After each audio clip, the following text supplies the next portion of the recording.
Hi everybody. I wanted to do some stretches that can help with lower back pain. So let's get started. Go ahead and make sure you have a towel and a mat handy, and go ahead and lie down on your back onto the mat. Now first things first, make sure that your head is supported. So if you have aches in your neck or anything, or if you have lower back pain, just make sure that you have some sort of towel or pillow underneath you, just to make sure that you are staying safe with your head. And we want to make sure that we take the focus off of the neck and the shoulders and bring it to the lower back so that we can start to heal.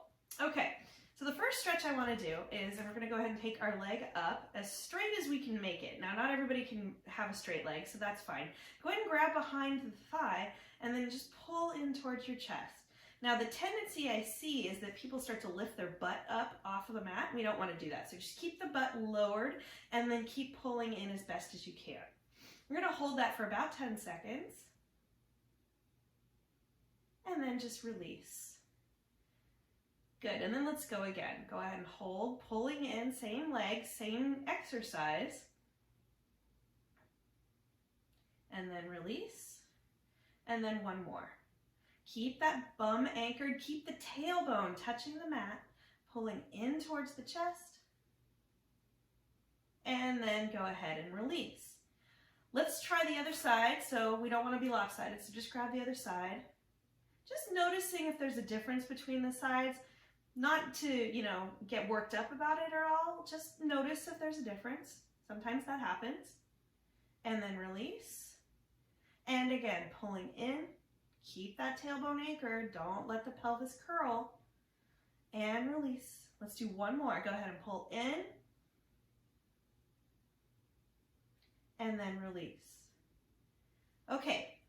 Now we have this little muscle called the piriformis. It's a pesky little muscle that tends to be tight a lot on a lot of people, especially in the society that we live in where we're sitting a lot. So let's talk about piriformis. Now I know a couple different ways to stretch it, and it varies on where your back pain is in terms of which stretch is going to be better for you. So let me demonstrate both of them so you can decide which one you get a better stretch on.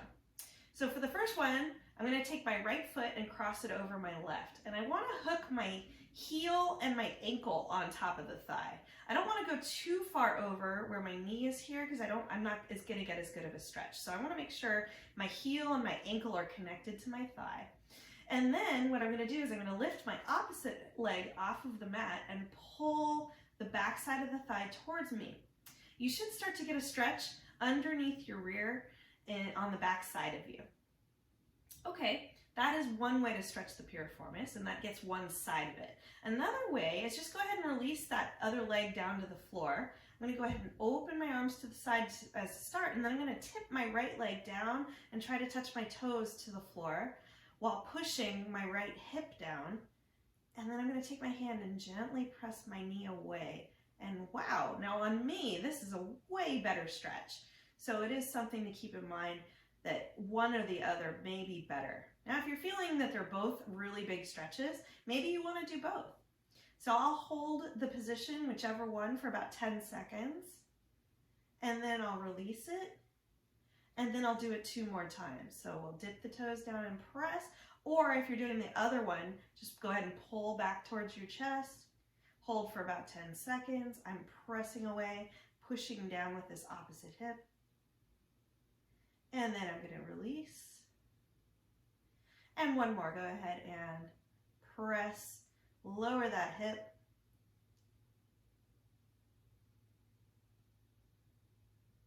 And then release.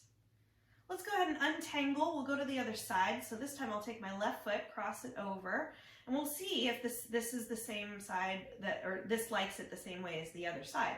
So I'm going to go ahead and lift my opposite leg up, and I'm going to go ahead and pull in towards my chest, and already I'm feeling a really good stretch here right across that piriformis area on the back side of me.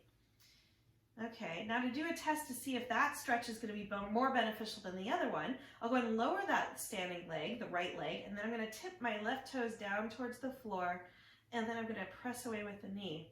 And right away, I'm not getting as good of a stretch on this side. It's probably because of the way my back is, but that's okay. So what I'm going to do is I'm going to opt for that first one in this case. So I'm going to go ahead and pull in towards my chest since I got a better stretch here, and hold for about 10 seconds. And then we're just going to go ahead and release. And again, go ahead and pull in.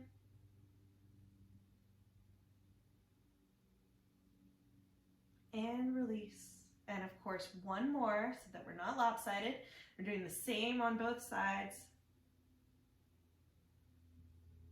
And we'll go ahead and release. Good, just let the leg just float down. Great. Okay, so that gets that pesky piriformis. Now I got to worry about my hamstrings. So the hamstrings are a group of 3 muscles that are behind the thighs and are notoriously tight on most of the population in the US.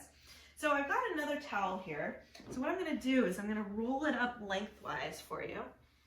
And I'm going to use it to kind of pull on my leg. It doesn't have to be a big towel like this. It just has to be long enough so that when you're lying down on your mat, you can go ahead and place your foot into the towel and still hold on to the tails. So you may opt to roll it up differently than I did, but that you'll get the idea. Okay, so I've got my leg as straight as possible. The other leg, just let the knee bend and hang out on the mat. Okay, leg as straight as possible. I'm going to use my arms. I'm going to pull in towards my chest to start. Okay, so already I'm getting a nice stretch on the back side of my thigh. Now we're going to create a little isometric stretching. So we're going to make that muscle on the back side of our legs, our hamstrings, work really hard. So from here, I'm going to continue to pull with my arms, and then I'm going to start to push with my foot away from me. Oh my hamstrings are on. Okay, so we're going to hold that for 10 seconds, continuing to pull with the arms, press with the foot for 5, 4, 3, 2, 1. I'm going to stop pressing with the foot, and then I'm going to pull with the arms, and I should be able to pull my leg a little closer. By making that hamstring work while we're stretching, it allows a little bit more lengthening at the end when it relaxes. All right, let's do that 2 more times. So we're going to press with the foot and pull with the arms. We're going to hold for 10, 9, keep pressing, 8, 7, 6, 5, 4, 3, 2, and 1. Go ahead and release and pull in towards your chest. Now it's really important that you keep the leg straight and pull in as soon as possible after you stop pushing your foot, because you only have about a 2-second window to take advantage of that extra stretch. Okay, so I'm just going to go ahead and let my leg relax for just a second, and then we'll do that 3rd rep. Okay, so we'll go ahead and pull and push for 10, 9, 8, 7, 6, 5, 4, 3, 2, 1. Relax the foot and pull with the arms. Whew. So you can already see that I became a lot more flexible just in those 3 reps. So quite a bit. All right. Of course, we would do the other side. We don't want to be lopsided. But in the interest of time for this video, just go ahead and pause it, and then you can do the 3 reps on the other side. Okay? All right. So let's move on. Bridging. Now, bridging is an important one. We do it in pretty much all of the different fitness disciplines. One thing I would like to caution people is that you take it slow. I see bridging a lot faster in a lot of disciplines, and especially when you have low back pain, it's important to keep it nice and slow. So I've got my feet separated about hip-width distance apart, and they're on the mat really close to my sits bones.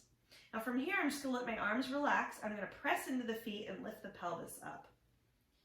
Good. I'm going to have a couple of deep breaths here, and then exhale, lower. Now I get this question a lot, and I'm going to answer it by starting with the following. If you do not have low bone density, aka osteopenia or osteoporosis, you can roll your spine up 1 vertebrae at a time and roll the spine down 1 vertebrae at a time. So when you go up, you work from the bottom of the spine up, peeling up and rolling down. However, if you do have low bone density, osteoporosis or osteopenia, don't do that rolling. That can actually be potentially very dangerous for your spine. So in the case of osteopenia and osteoporosis, just simply press into the feet, lifting the pelvis and the spine in one motion without rolling. Good, and then we would lower without rolling. Same thing. Again, go ahead and press and lift and lower.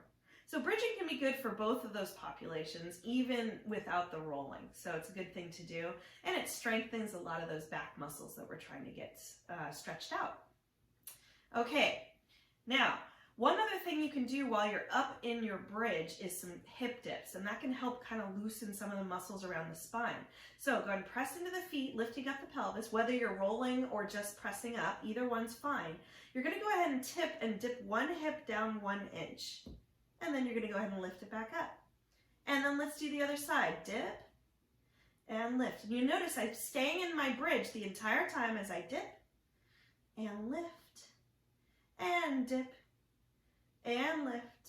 2 more. Dip and lift. Last one.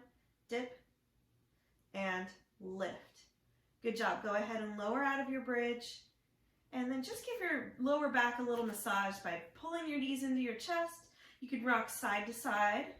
You could rock front to back or in a circle, just to give that lower back a little bit of a massage while you're on the mat. Okay. One other thing that can help with loosening up those back muscles if they're a little tight, sore, or spasming is doing a little bit what I like to call quadruped. So I'm going to go ahead and roll to one side and carefully come on up. I'm going to come to my hands and knees. Now, a complaint I get often is that this can actually hurt the knees quite a bit. So in that case, I will bring a pillow or a towel underneath my knees. I also get the same complaint for wrists. So I'll show you another hack that I have for wrists, that it can be a little wristy, that it's a lot of pressure to put your hands on something. So I have a rolled up towel here, for example, and I've got my hands half on and half off of the towel to take the pressure off those wrists. So not only can you use it under your knees, you can use it under your wrists. Okay, so for those of you who are familiar with yoga, you might be familiar with cat and cow. Cat is where we round the spine, dropping the head and dropping the tail. And cow is the reverse, where we lower the belly, lift the head, lift the tail. However, if you have low bone density, if you have osteoporosis or osteopenia, skip the cat. Just do the cow. So you would go from cow to neutral, cow to neutral. Otherwise, if you don't have either of the osteoporosis or osteopenia, you can go ahead and round the spine up and then go ahead and arch the spine down. And for all those populations, we can go ahead and wag the tail side to side. So I'm looking over my right shoulder, wagging my tail to the right, and then I'm going to do the same to the left. Kind of just wagging side to side, mobilizing their spine just a little bit, just to get some movement. And then you can draw some circles with the spine. I find myself struggling with one of the directions of the circles, but that's just me. Some people don't have that problem. Make sure you go the opposite direction. This is where you're going to see it look a little funky.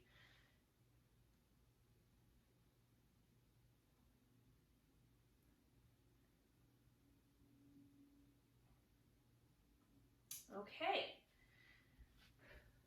So, try a couple of these exercises at least once per day, especially if those backs are flaring up or sore. That can really help loosen up those muscles and help you get back to whatever it is that you want to do. Anyway, thank you for joining me. Have a good day.